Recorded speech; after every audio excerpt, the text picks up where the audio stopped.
Around the world, people celebrate Washington lives and legacies. The making of our state is a fascinating story that belongs to all of us. It began thousands of years ago with Indian tribes, and it continues today. Hello, I'm Secretary of State Kim Wyman.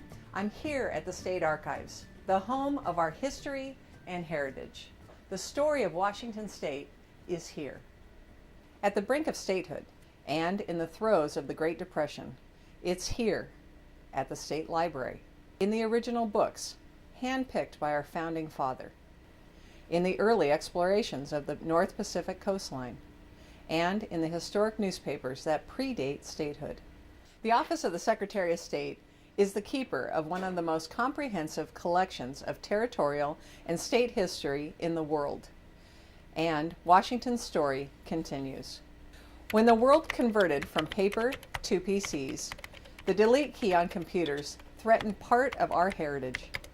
With no means to secure our electronic records, we opened America's first state government digital archives and became a model around the globe.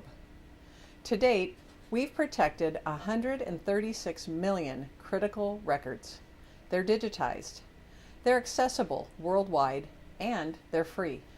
Preserving this history is a core service of government, but it's not enough. The story of Washington must be told. So if we want to know about where we're going, we should know about where we came from. One of the most important things that we have is our heritage, our own history. And if we don't know that, we've lost something important. In books and exhibits, we've captured defining moments and some of the most influential newsmakers of our time. People of every race and culture should understand why Billy Frank Jr. stood up for Native treaty rights before he could even drive a car, and the vast contributions of Slade Gorton.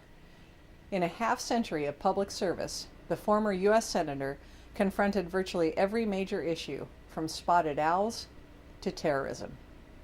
Our Capitol exhibits honored first women office holders, people like Belle Reeves and Patty Murray, who dared to break the gender barrier. We recognize the enduring legacy of the original Washingtonians. Native leaders have survived a war over land, a struggle for identity, and a battle over fish. Capitol visitors have a better understanding of Washington's impact on the planet, from the historic land purchase of Frederick Weyerhaeuser to the creation of Microsoft. Knowing the history of why people came out here, the pioneers, Lewis and Clark, that whole story, the Whitman mission, all kinds of things, helps people appreciate the value of the water, the fish, the forests, the air. We've got it all here. It's a great state. It's got great history. Legacy Washington is our effort to preserve and share Washington's continuing history with you. It's our promise to the future.